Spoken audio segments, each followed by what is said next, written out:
এদিকে সন্ধ্যার পরেই বিএনপির চাপে বহিষ্কার করা হলো রাষ্ট্রপতি শিহাবুদ্দিন চুপ্পুকে। হঠাৎ করে বাংলাদেশের জন্য একটা বিরাট সুখবর, শিহাবুদ্দিন চুপ্পুকে নিয়ে সরকার নড়েচড়ে বসেছে, জরুরি সিদ্ধান্ত নিয়েছে।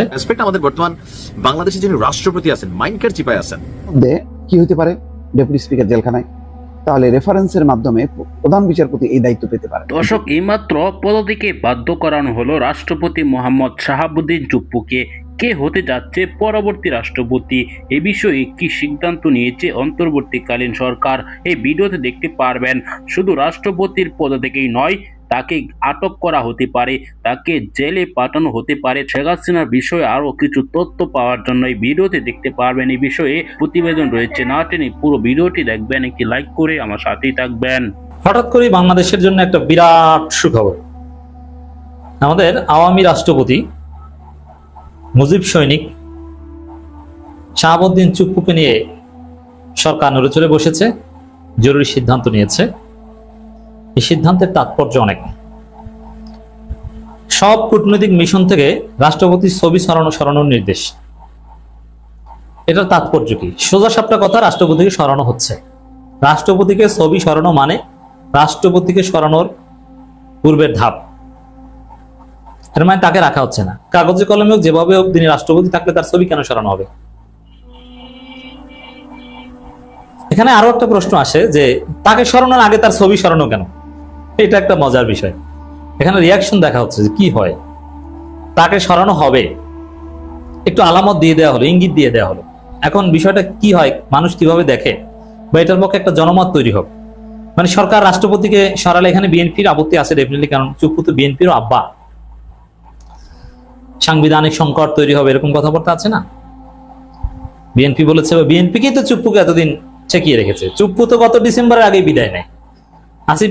আসিফ নজরুল এবং নাহিদ ইসলাম প্রধান বিচারপতির সাথে বৈঠকও করেছেন যে কি করা যায়, কিভাবে সরানো যায়, কাকে রাষ্ট্রপতি বানানো যায়। কিন্তু বিএনপি ভেটো দিয়ে চুপ্পু আব্বাকে ধরে রেখেছে, বিএনপির চুপ্পু আব্বাকে ধরে রেখেছে। এজন্য বিএনপির আপত্তি আছে, যদিও এই সরকার তো এখন পুরোটাই বিএনপির কোলে উঠে বসেছে। সেই জায়গায় সরকারের মধ্যে বিভিন্ন ধারা আছে, গ্রুপ আছে, এটা একটা গ্রুপের কাজ হতে পারে। এখানে চুপ্পুকে কোন যুক্তিতে সরাবে, এই যুক্তি তৈরি করার অংশ হিসেবে আগে ছবি সরানোর প্রক্রিয়া। সব মিশন থেকে রাষ্ট্রপতি ছবি সরানোর নির্দেশ, এতে জনগণ স্পষ্ট বুঝে গেছে। যেমন আমরা এই ব্যাখ্যা করে বুঝিয়ে দিচ্ছি, আপনার জনগণকে এই বক্তব্য শোনার সুযোগ করে দেন শেয়ার করে, কি যে চুপ্পুকে সরানো হবে, চুপ আউট। এখন সবাই আলহামদুলিল্লাহ বলছে, খুশি বলছে, সবাই বলছে তাড়াতাড়ি সরান, তাড়াতাড়ি সরান, এখনো লাথি দেন, ওকে ধরতে হবে, সরালে হবে না, ও যেন পালাতে না পারে, গ্রেপ্তার করতে হবে, ও মুজিব সৈনিক, ও শেখ হাসিনার সাথে কি গোপন কথা বলেছে সব বের করতে হবে, তদন্ত করে। একটা জনমত তৈরি হয়েছে। সরকার বলতে পারবে যে এই যে জনগণ তো এর গ্রেপ্তারই চায়, সরানো তো আছেই, এটা গ্রেপ্তার চায়, তো জনগণ চায়, এই জন্য আমরা এটা করেছি। তো জনগণের জনমতটা বর্তমানে রাজনীতির আসল ব্যাটেলফিল্ড হচ্ছে সোশ্যাল মিডিয়া, ফেসবুক, ইউটিউব। তো ওই জায়গায় যাতে সুন্দরভাবে একটা হাইপ তৈরি হয়, এই জন্য আগে ছবি সরানোর নির্দেশ, এরপরে আসবে রাষ্ট্রপতিকে নিজেকে সরানোর নির্দেশ। নিজেকে শুধু সরালে হবে? এসালমের এই কর্মচারী, এসালম গ্রুপ বাংলাদেশ ধ্বংস করেছে, হাসিনার কেশিয়ার ছিল, নানান অভিযোগে। এই চুপ্পুকে গ্রেপ্তার করতে হবে। হ্যাঁ, রাষ্ট্রপতি, সাবেক রাষ্ট্রপতি মর্যাদা নিয়েই তিনি ডিভিশন পাবেন বা গ্রেপ্তার হবেন, কিন্তু তাকে গ্রেপ্তার করা উচিত বলে আমরা মনে করি। মানব জমিন পত্রিকায় রাষ্ট্রপতির যে ছবি সরানো হলো বিদেশি মিশনগুলো থেকে, তা নিয়ে একটা প্রতিক্রিয়া ছাপা হয়েছে। এটি মতিউর রহমান চৌধুরী স্বয়ং লিখেছেন। এই লেখার লাস্ট অংশটা আমার কাছে খুবই গুরুত্বপূর্ণ। তিনি বলছেন, নির্বাচনকে সামনে রেখে এই ধরনের পরিস্থিতি রাজনীতিকে জটিল করে তুলবে। খেয়াল করেন, ঘোলা পানিতে মাছ শিকারের চেষ্টাও প্রবল সদরে অন্দরে। ঘোলা পানিতে মাছ শিকারের চেষ্টাও প্রবল সদরে এবং অন্দরে। অপ্রত্যাশিত কিছু ঘটনাও ঘটে যেতে পারে, অপ্রত্যাশিত কিছু ঘটনাও ঘটে যেতে পারে। দর্শক, এই ঘটনাটা আপাতত মনে হচ্ছে যে ছবি সরানো এমন কি বিশেষ? অবশ্যই বিশেষ কিছু, কারণ এখন সাংবিধানিকভাবে রাষ্ট্রপতির তেমন কোনো ক্ষমতা নেই, আগেও ছিল না। সবকিছুই প্রধান উপদেষ্টা বা প্রধানমন্ত্রী পদে যিনি থাকেন তার সুপারিশক্রমে রাষ্ট্রপতি সেখানে স্বাক্ষর করবেন, এইটুকুই, এর বেশি তার কিছুই করার নেই। সাংবিধানিকভাবে এখন যা রাষ্ট্রপতির ক্ষমতা একেবারেই সীমিত। ওই যে মাজার জিয়ারত করা আর ব্যক্তিগতভাবে চিকিৎসার জন্য বিদেশ যাওয়া ছাড়া তেমন কোনো কর্মকাণ্ড রাষ্ট্রপতির নেই।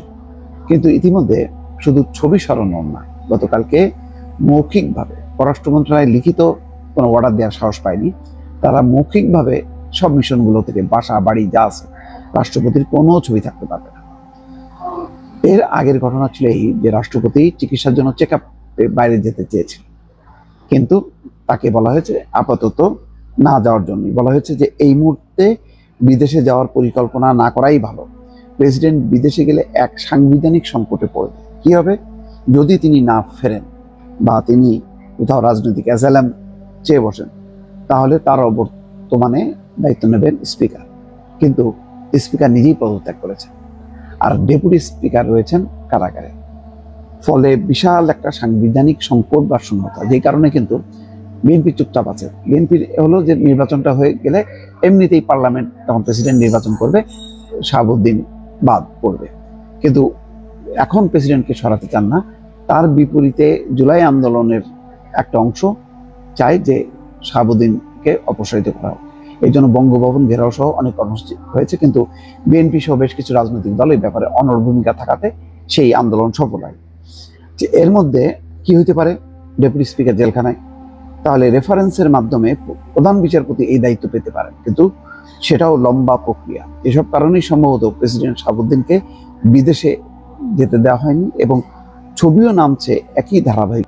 যে দর্শক, আপনারা জানেন অন্তর্বর্তীকালীন সরকার আসার পর থেকেই অনেক চাপ দিয়েছিল শিক্ষার্থীরা রাষ্ট্রপতি মোহাম্মদ শাহাবুদ্দিন চুপ্পুকে পদত্যাগে বাধ্য করানোর জন্য, কিন্তু বিএনপি বা অনেক দলের চাপের কারণে রাষ্ট্রপতিকে পদত্যাগে বাধ্য করানো যাচ্ছিল না। অবশেষে রাষ্ট্রপতির ছবি সরানো হয়েছে বাংলাদেশ সহ বিশ্বের সকল কূটনীতিকদের অফিস থেকে। দর্শক, অবশেষে কিন্তু চূড়ান্ত সিদ্ধান্তে পৌঁছে যাচ্ছে সরকার, কেননা এবার সরাসরি রাষ্ট্রপতিকে পদত্যাগে বাধ্য করানো হবে আগামী জাতীয় নির্বাচনের আগেই। নতুন নির্বাচনে যে বিজয় হবে, যে এমপি মন্ত্রীরা শপথ নেবে, এই রাষ্ট্রপতির কাছে শপথ নেবে না, এটাই কিন্তু এখন বাস্তব। দর্শক, রাষ্ট্রপতিকে পদত্যাগের পর তাকে আটক করার জন্য অনেকেই বলছেন, কেননা শেখ হাসিনার দালাল ছিলেন তিনি। শেখ হাসিনার বিষয়ে আরও তথ্য পাওয়া যাবে তার কাছ থেকে, এরকম আশাবাদী সাধারণ জনগণের। দর্শক, আপনার কি মতামত? রাষ্ট্রপতিকে পদত্যাগের পর তাকে কি গ্রেপ্তার করা উচিত, নাকি তাকে নিরাপদে বিদেশে পাঠিয়ে দেওয়া উচিত? আপনার মতামত কমেন্টে জানাতে ভুলবেন না।